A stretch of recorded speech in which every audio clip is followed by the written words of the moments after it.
La opulencia tiene un sonido particular. Un silencio que a veces es más ensordecedor que cualquier estruendo. En la cima de la colina más exclusiva de Madrid, la mansión de la familia Silva se alzaba como un monumento al poder. Pero dentro de sus muros de mármol, solo resonaba el aliento de la desesperación. Mateo Silva, el nombre que una vez hizo temblar los mercados bursátiles, ahora era apenas una sombra inmóvil en la penumbra. Apenas 3 meses antes, Mateo había sido un titán del sector marítimo. Era dueño de una flota inmensa que surcaba los océanos. Poseía rascacielos y tenía una prometida tan hermosa como una pintura. Pero el destino, caprichoso y cruel, tenía otros planes. Un viaje de esquí a los Alpes.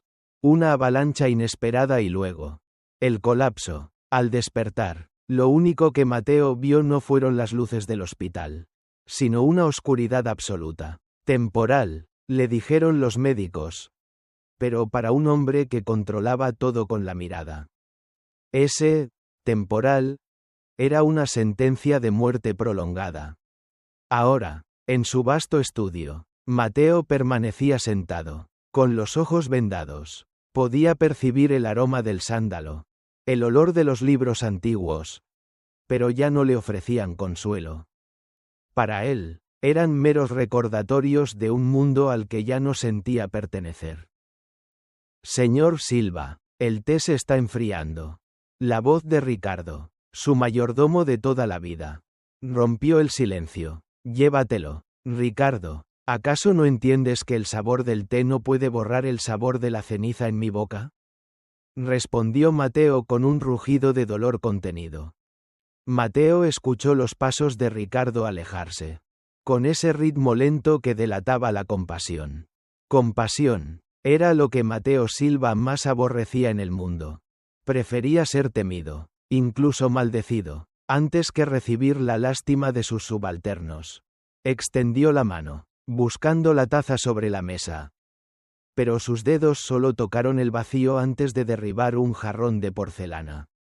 El sonido del cristal rompiéndose resonó secamente en el suelo de piedra. «Maldita sea», gritó, golpeando el reposabrazos del sillón. En ese instante, la oscuridad no era solo una ausencia de visión, era una jaula física que lo asfixiaba. Fue en ese preciso momento, entre el eco de la porcelana rota y su propia respiración agitada, cuando percibió un sonido nuevo. No eran los pasos pesados de Ricardo, ni los tacones ruidosos de Bianca. Eran pasos ligeros, casi imperceptibles, como si alguien caminara sobre pétalos de rosa. Un aroma fresco, que no era el perfume francés de su prometida, sino el olor de la lavanda y el campo después de la lluvia. Comenzó a inundar la habitación.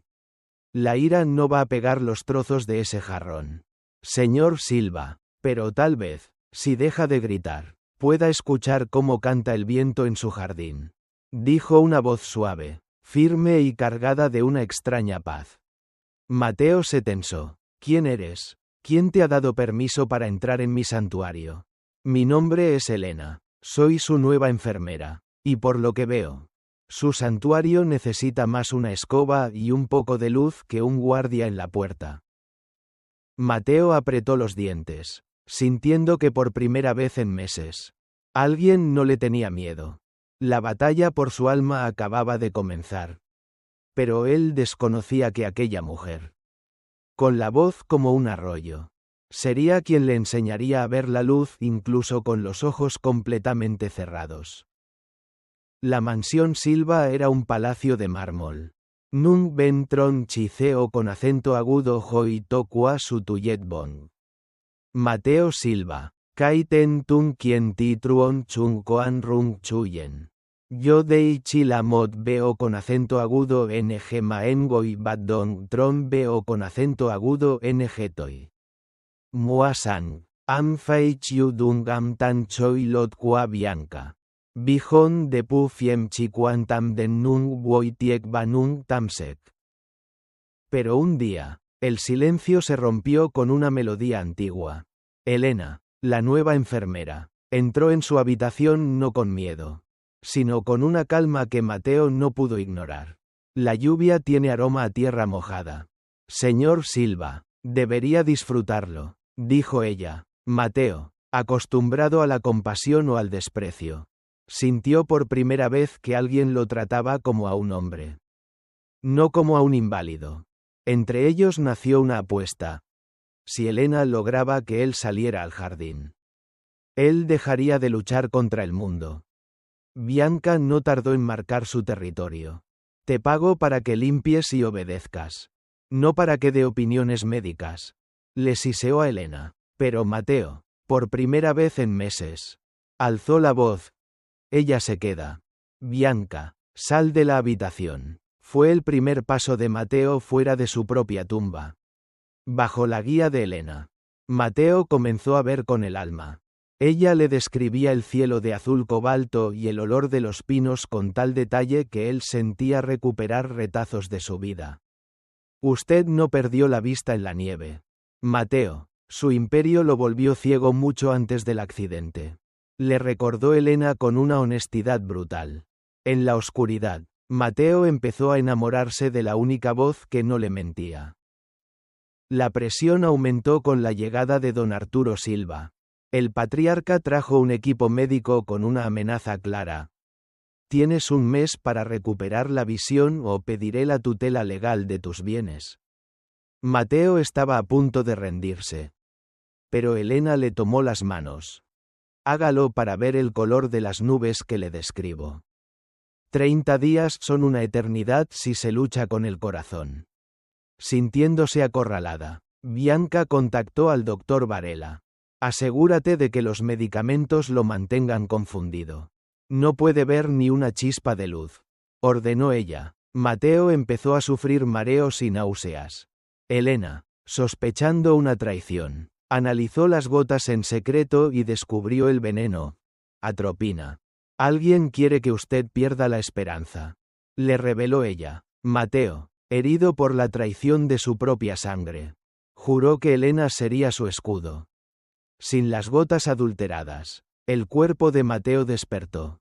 Una noche, solo en la biblioteca, ocurrió el milagro. Elena, luz, gritó él. Una línea blanca, borrosa pero real, atravesó su oscuridad. En la euforia del momento, Mateo la atrajo hacia sí y la besó.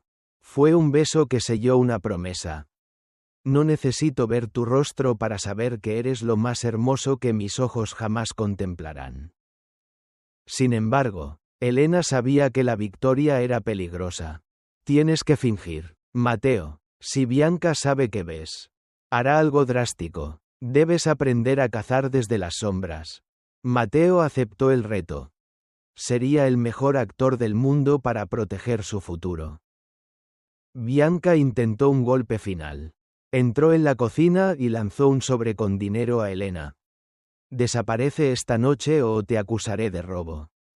Mateo no se quedará con el bastón una vez que pueda caminar solo.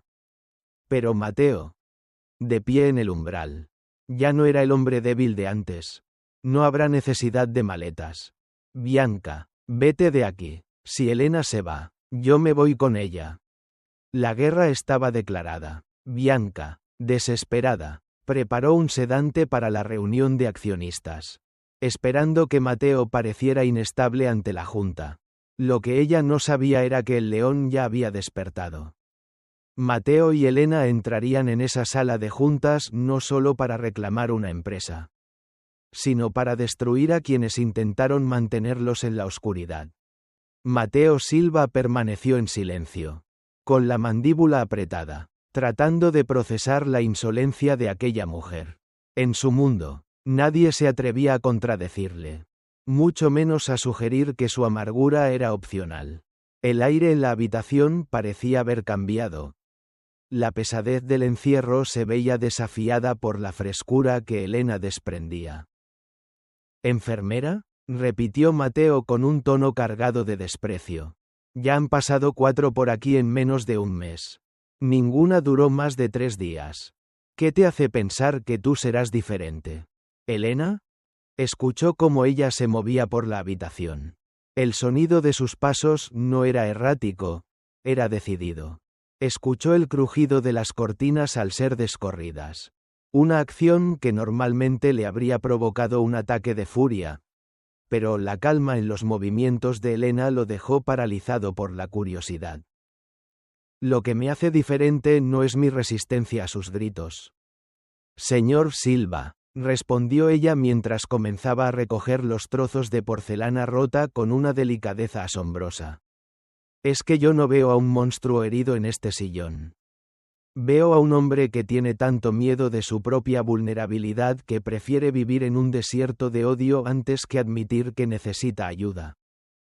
Mateo soltó una carcajada seca, carente de alegría. Vaya, además de enfermera, eres filósofa de pacotilla. ¿Sabes lo que es no ver nada? ¿Sabes lo que es que tu mundo se convierta en una mancha negra de la noche a la mañana? Elena se detuvo. Mateo pudo sentir que ella se acercaba. Pero no invadió su espacio personal. Se quedó a una distancia prudente. Pero lo suficientemente cerca como para que él pudiera percibir de nuevo ese aroma a lavanda que empezaba a calmar sus nervios crispados. No sé lo que es perder la vista. Señor Silva, dijo ella con una voz que bajó un octavo, volviéndose más íntima. Pero sé lo que es perderlo todo. Sé lo que es despertar en una habitación vacía y no saber si habrá comida mañana. Sé lo que es el dolor de la pérdida. Pero también sé que la oscuridad solo gana si tú le permites apagar la luz que llevas dentro. Frases vacías, gruñó Mateo. Aunque por dentro, algo en su coraza empezaba a agrietarse. Mañana estarás pidiendo tu liquidación como las demás. Hagamos una apuesta, propuso Elena. Y Mateo pudo jurar que, aunque no podía verlo, ella estaba sonriendo. Si en una semana sigo aquí, usted me dejará leerle algo que no sean los aburridos informes financieros que le lee su mayordomo. Y si me voy, bueno, tendrá el placer de haberme echado como a todas las demás. Mateo se quedó pensativo. Había algo en la cadencia de su voz. Una honestidad brutal que no encontraba en los aduladores que solían rodearlo. Incluso Bianca, su prometida, hablaba con él como si fuera un niño o un mueble caro que se había roto. Elena, en cambio, le hablaba como a un igual. Tienes una semana. Elena, aceptó Mateo, acomodándose en su sillón. Pero no esperes que sea amable. Aquí, la única ley es la mía. Perfecto, respondió ella con ligereza. Ahora, quédese quieto. Voy a traerle un té de verdad. Uno que no sepa a ceniza. Y después, vamos a empezar con su fisioterapia. No porque sea un inválido, sino porque sus músculos necesitan recordar que pronto volverán a caminar hacia la luz. Mateo no respondió. Pero por primera vez en 90 días, no sintió ganas de romper nada. Se quedó allí, escuchando cómo Elena salía de la habitación, dejando tras de sí un rastro de esperanza que empezaba a filtrarse por las grietas de su prisión personal. La victoria en la junta de accionistas parecía ser el inicio de un cuento de hadas. Mateo Silva, ahora con su visión recuperada y su poder restaurado, no ocultaba su amor por Elena.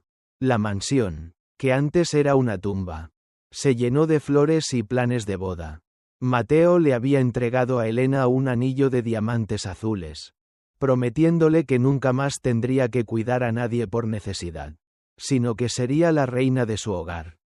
Sin embargo, en los pasillos sombríos del poder, la serpiente no había muerto, solo había cambiado de piel. Bianca, aunque desterrada, se alió con el patriarca. Arturo Silva. Arturo amaba a su hijo. Pero su orgullo de casta no le permitía aceptar a una enfermera de pueblo como la futura madre de sus nietos. Mateo está cegado por la gratitud, no por el amor, siseó Arturo a Bianca en una reunión secreta. Necesitamos que ella desaparezca de forma que él mismo quiera olvidarla. Una noche antes de la boda civil, Mateo tuvo que viajar de urgencia a Valencia por un supuesto problema en los astilleros. Fue una trampa orquestada por su padre. Elena se quedó sola en la mansión, preparando sus maletas con una ilusión que pronto se convertiría en cenizas. A medianoche, un grupo de hombres armados irrumpió en su habitación. No eran ladrones, eran profesionales. Bianca entró detrás de ellos, luciendo una sonrisa gélida. «Pensaste que ganarías, ¿verdad?», dijo Bianca, mientras le lanzaba un fajo de documentos a la cama. «Firma esto. Es una confesión de que sedujiste a Mateo para extorsionarlo y que has estado robando fondos de la Fundación Silva». «Jamás firmaré eso», gritó Elena.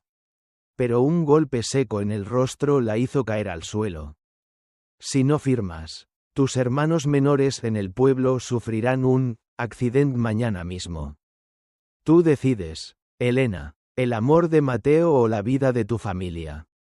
Con el corazón roto y la pluma temblando, Elena firmó su propia sentencia de muerte social.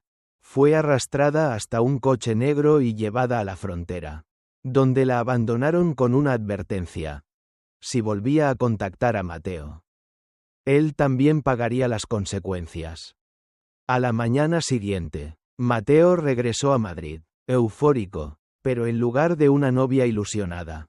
Encontró a su padre esperándolo con la supuesta confesión y fotos trucadas de Elena encontrándose con un amante secreto, un actor pagado por Bianca. «Mírala, Mateo, tú, Luz era solo una oportunista que esperaba el momento de cobrar su botín», dijo Arturo, fingiendo dolor. Mateo leyó la confesión. La letra era de Elena. El dolor que sintió fue más profundo que la ceguera. Gritó de rabia, rompiendo todo a su paso en la habitación que habían planeado compartir. La oscuridad volvió a su alma. Pero esta vez no era física. Era un odio puro que quemaba sus entrañas. Elena llegó a una pequeña pensión en la costa de Valencia, sin nada más que la ropa que llevaba puesta. El dolor físico del golpe no era nada comparado con el vacío en su pecho. Esa misma noche, el mareo que había atribuido al estrés se volvió insoportable. Fue a una clínica gratuita. La doctora regresó con un papel que cambiaría el destino de la historia. «Estás embarazada, Elena. Tienes 6 semanas», dijo la doctora con amabilidad. Elena se tocó el vientre y rompió a llorar. Estaba sola, perseguida y despreciada por el hombre que amaba. Pero llevaba en su vientre el fruto de aquel amor que nació en la penumbra. «Él te odia ahora, mi pequeño», susurró Elena mirando al mar. «Pero un día, el apellido Silva no será tu corona, sino tu derecho de justicia. Mamá va a construir un imperio para ti». Esa noche, Elena Rodríguez desapareció. Tomó un ferry hacia el extranjero, usando los pocos ahorros que tenía ocultos. En España, Mateo Silva se convirtió en un hombre de piedra, jurando que nunca más volvería a amar a nadie. Mientras buscaba a Elena por todo el país. No para perdonarla, sino para reclamarle el alma que ella le había robado. 5 años habían pasado desde que el nombre de Elena Rodríguez fuera borrado de los registros de la mansión Silva. En el mundo de los negocios internacionales, un nuevo sol comenzaba a brillar. Pero no era un sol cálido, sino uno frío y calculador. En el puerto de Londres y las oficinas de Singapur, se hablaba con temor y respeto de Elena Rodán. Nadie conocía el pasado de esta mujer. Apareció de la nada, con una inteligencia feroz y una capacidad casi sobrenatural para predecir las caídas del mercado. Elena no vestía uniformes de enfermera, vestía trajes de sastre de seda roja y diamantes que ella misma había pagado. Tras su exilio, Elena se había refugiado en Inglaterra, donde un anciano magnate naviero, al ver su talento, la tomó como su protegida. Al morir, le dejó no solo su fortuna, sino las herramientas para su venganza. «El momento ha llegado, Sergio», dijo Elena a su asistente personal mientras miraba el horizonte de Madrid desde su jet privado. «La corporación Silva está al borde de la quiebra técnica. Han perdido sus rutas en Asia. Es hora de que la enfermera regrese a cobrar sus honorarios. Dentro del avión, un niño de 5 años estaba sentado tranquilamente leyendo un libro de astronomía. Tenía el cabello oscuro y rebelde, y una mirada decidida que Elena conocía demasiado bien. Se llamaba Mateo. Pero en el mundo de los negocios todos lo conocían como el pequeño príncipe Rodán. Mami, ¿es cierto que en Madrid las estrellas se ven más cerca? Preguntó el pequeño Teo con una voz que era el eco exacto de la de su padre. Elena sintió una punzada en el corazón. Durante 5 años, había ocultado la existencia de su hijo al mundo. Había visto a Mateo Silva en las revistas de chismes, siempre rodeado de modelos, pero con una mirada vacía y amarga. Sabía que él la odiaba, que creía en la mentira de su padre. En Madrid, las estrellas se esconden detrás de las mentiras. Cariño, respondió ella, acariciando su rostro, pero nosotros estamos aquí para traer la luz. En Madrid, la oficina de Mateo Silva era un santuario de amargura. Mateo se había convertido en un dictador empresarial. Tras descubrir que Bianca lo engañaba con otros hombres poco después de la desaparición de Elena, se divorció de ella. Pero el daño ya estaba hecho. No confiaba en nadie. Su padre, Arturo, estaba ahora postrado en una silla de ruedas, viendo cómo el imperio que tanto protegió se desmoronaba bajo la presión de un fondo de inversión misterioso llamado Rodán Group. Señor Silva, la dueña de Rodán Group ha llegado para la reunión de adquisición, anunció su secretaria con voz temblorosa.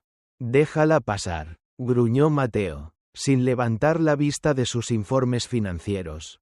Veamos quién es esta mujer que ha tenido la audacia de comprar el 40% de mis deudas.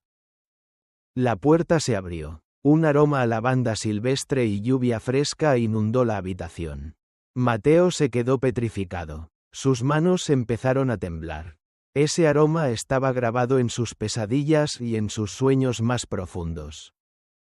Mateo levantó la vista. Frente a él no estaba la muchacha humilde de ojos asustados. Estaba una mujer deslumbrante, con una mirada de acero y una elegancia que eclipsaba todo en la habitación. Buenos días, señor Silva, dijo Elena con una voz gélida. Veo que finalmente ha aprendido a usar sus ojos, aunque solo sea para ver cómo se hunde su empresa. Mateo se puso de pie. Su silla cayó al suelo con un estruendo. Elena, ¿cómo es posible? Te fuiste con el dinero. La confesión, las fotos. Elena soltó una carcajada que sonó como cristales rompiéndose. Usted siempre fue mejor para los negocios que para juzgar el carácter de las personas. Mateo, su padre y Bianca le dieron un guión y usted, como un actor mediocre, se aprendió todas las líneas. No estoy aquí por amor. Estoy aquí porque soy la dueña de su casa, de sus barcos y de su futuro. Mateo dio un paso hacia ella, con los ojos llenos de una confusión dolorosa. Me destrozaste la vida. Te busqué por años solo para entender por qué me habías traicionado. Yo no lo traicioné, Mateo. Yo fui la que fue golpeada, amenazada y exiliada mientras usted celebraba su recuperación con la mujer que intentó dejarlo ciego. Respondió Elena, acercándose hasta quedar a centímetros de su rostro. Y mientras usted me odiaba en su palacio de mármol, yo estaba criando a un Silva que usted no merece conocer. En ese momento, la puerta se abrió y Teo entró en la oficina. Mami, me aburro. Mateo Silva sintió que el mundo se detenía. Miró al niño y vio su propio reflejo. Vio sus propios ojos, su propia frente, su propia sangre. El aire se escapó de sus pulmones. ¿Es mío?, susurró Mateo, cayendo de rodillas ante la presencia del niño. Él es un Rodán, sentenció Elena, tomando al niño de la mano. Usted perdió el derecho a ser su padre el día que creyó que yo era una ladrona. Ahora, firme estos papeles. Su mansión ahora me pertenece. Tiene 24 horas para desalojar. Elena salió de la oficina sin mirar atrás, dejando a Mateo Silva roto en el suelo, dándose cuenta de que la ceguera de sus ojos no había sido nada comparada con la ceguera de su corazón. Mateo Silva se quedó solo en su oficina, rodeado de carpetas que ya no valían nada. La imagen de aquel niño, con su mirada de acero y su cabello oscuro, se había quedado grabada en su retina como una quemadura. Durante 5 años, el odio había sido su único motor, pero en un solo segundo. La presencia de Elena y Theo había transformado ese odio en una duda asfixiante. No puede ser cierto, susurró Mateo, golpeando la mesa de caoba. Ella afirmó, ella confesó. Llamó a su jefe de seguridad personal, Marcus, el único hombre que le había servido desde antes del accidente. Marcus, necesito que busques los archivos de las cámaras de seguridad de la mansión de la noche anterior a mi boda fallida. Sé que mi padre dijo que se borraron. Pero búscalas en los servidores ocultos de la bodega. Y encuentra a los hombres que escoltaron a Elena esa noche. Si no me traes la verdad en 12 horas, puedes considerarte despedido. Mientras Mateo buscaba respuestas, Elena se instalaba en la mansión Silva. Era un acto de justicia poética. Caminar por los pasillos donde una vez fue humillada. Ahora como la dueña absoluta. Sin embargo, no había alegría en su corazón. Miraba a Theo jugar en el jardín y temía que el poder de los Silva volviera a intentar arrebatarle lo único que amaba. Esa misma tarde, Bianca, desaliñada y con el rostro desencajado por el alcohol y la desesperación, irrumpió en la entrada de la mansión. «Déjenme pasar, esta sigue siendo mi casa», gritaba a los guardias de Elena. Elena salió al porche, cruzada de brazos, viéndola desde lo alto de la escalera. «Ya no eres bienvenida aquí, Bianca, ni como señora, ni como invitada». «Maldita enfermera», chilló Bianca, «crees que has ganado porque tienes un bastardo con la cara de Mateo. Pero Arturo nunca te dejará en paz. Él fue quien ordenó golpearte. Él fue quien pagó a los testigos. Tú no eres nada frente a un Silva». Elena sonrió con frialdad. «Gracias por la confesión, Bianca. Mis abogados han grabado cada una de tus palabras». A las 3 de la mañana, Marcus entró en el despacho de Mateo.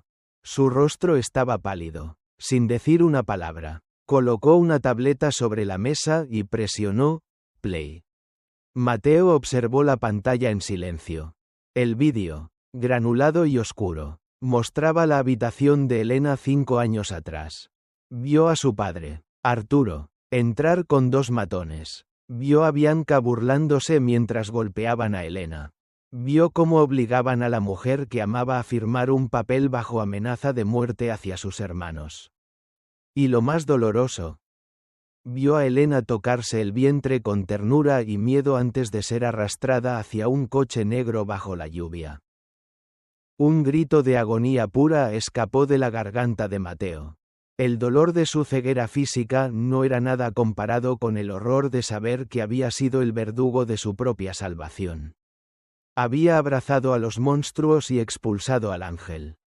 Mateo condujo como un loco hacia la mansión.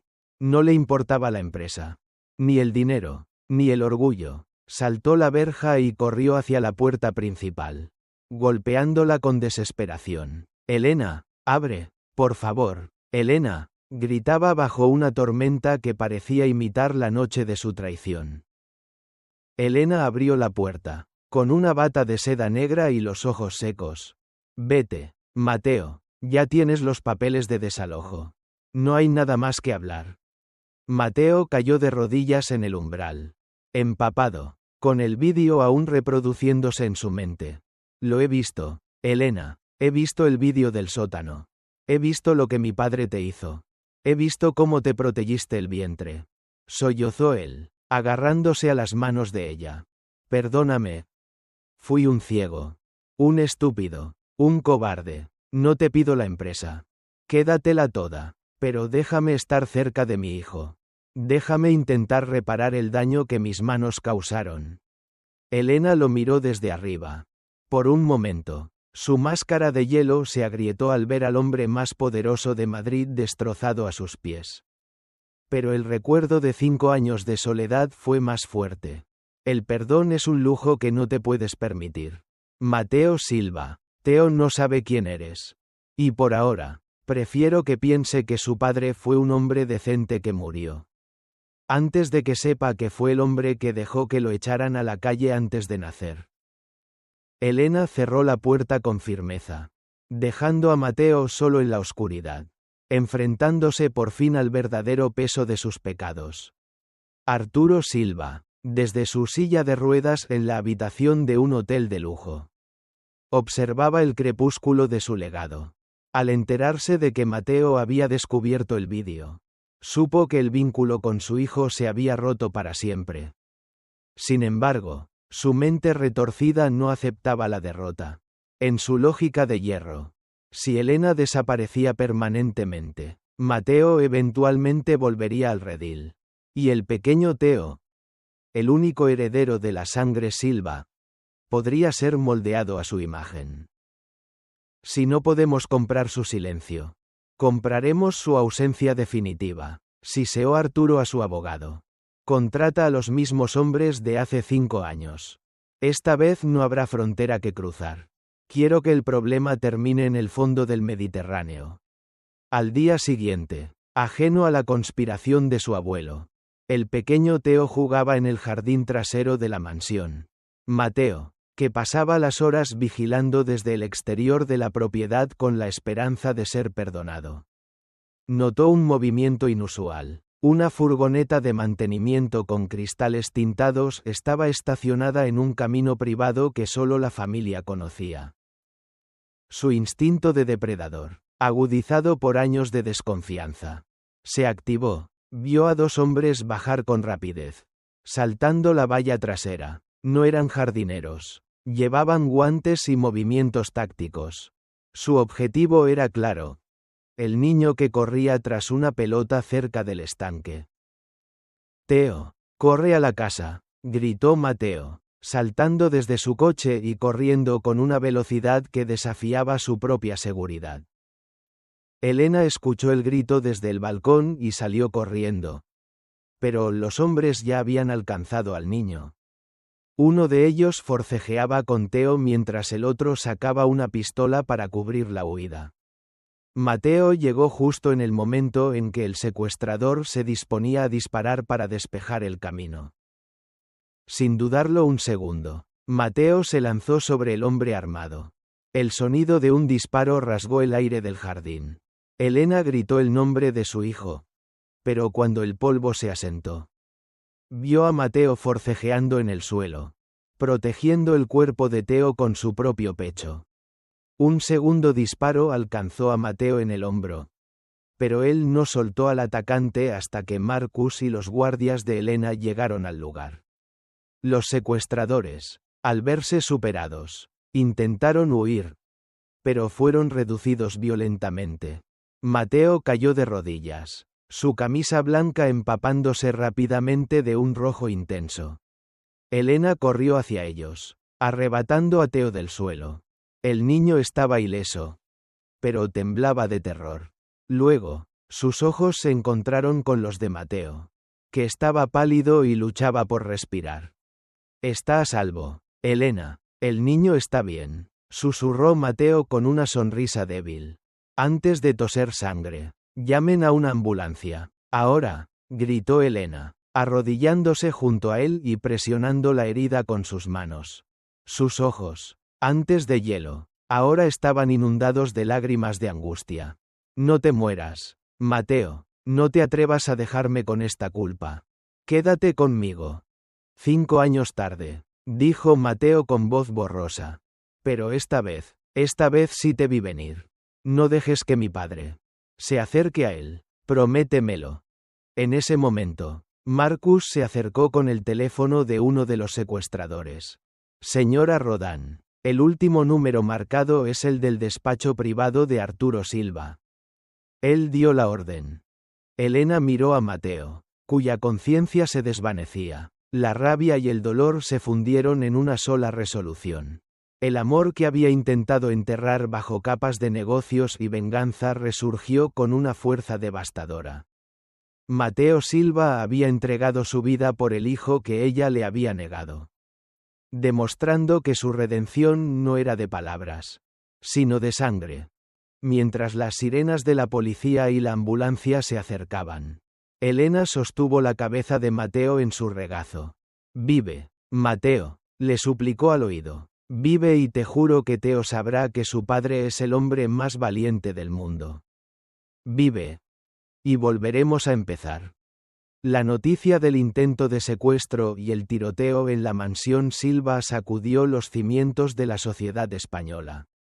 Pero esta vez, la justicia no se dejó comprar por el apellido.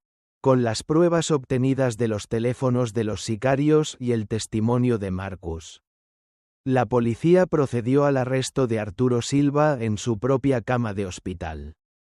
El hombre que creía que el dinero podía ocultar cualquier pecado fue escoltado por agentes mientras la prensa capturaba la caída del último patriarca oscuro. Bianca, al verse sin protección y con cargos de complicidad en la extorsión de hace 5 años, intentó huir del país, pero fue capturada en el aeropuerto. El imperio de mentiras que rodeaba a Mateo Silva se desmoronó por completo, dejando espacio para que la verdad finalmente echara raíces. Mateo permaneció en coma inducido durante una semana. La bala había rozado una arteria principal, y los médicos no daban esperanzas claras. Durante esos 7 días, Elena no abandonó la habitación del hospital. El pequeño Teo, aunque confundido, visitaba a su padre todos los días, dejando dibujos de barcos y estrellas sobre la mesa de noche. Elena miraba el rostro pálido de Mateo y recordaba al hombre ciego que alguna vez cuidó. Se dio cuenta de que, a pesar de todo el dolor, sus almas estaban entrelazadas de una forma que ni el tiempo ni la traición habían podido romper. «Ya no tienes que luchar solo, Mateo», susurró ella una noche, tomando su mano fría. «Arturo ya no puede lastimarnos. Bianca es pasado. Despierta, porque hay un niño que tiene tus ojos y que está esperando que le enseñes a navegar». Al 8º día, cuando el sol de la mañana bañaba la habitación, Mateo abrió los ojos. Lo primero que vio fue a Elena, dormida en una silla junto a su cama, con su mano aún entrelazada con la de él. Sus movimientos despertaron a Elena, quien saltó de su asiento con el corazón latiendo a 1000 por hora. «Mateo, ¿puedes oírme?», preguntó ella con la voz entrecortada. Mateo sonrió con debilidad, su mirada enfocada y llena de una paz que no conocía desde hacía años. «Te veo, Elena, te veo perfectamente, y eres más hermosa de lo que mis sueños recordaban». El reencuentro con Teo fue el momento más emotivo de sus vidas. El niño entró corriendo y, por primera vez, Mateo pudo abrazarlo no como un extraño, sino como su padre. No hubo necesidad de explicaciones complejas. La conexión de sangre y el acto de heroísmo de Mateo habían sellado un vínculo inquebrantable. 6 meses después, la corporación Silva y el grupo Rodán se fusionaron. No por una adquisición hostil, sino como el nacimiento de una nueva era empresarial basada en la ética y la transparencia. Mateo y Elena decidieron que la mansión Silva, escenario de tantos horrores, sería donada para convertirse en una fundación de ayuda a niños con discapacidades visuales. Ellos se mudaron a una casa sencilla pero elegante frente al mar, lejos del ruido y la hipocresía de la alta sociedad madrileña. Una tarde, mientras caminaban por la orilla de la playa viendo a Teo jugar con las olas, Mateo se detuvo y tomó las manos de Elena.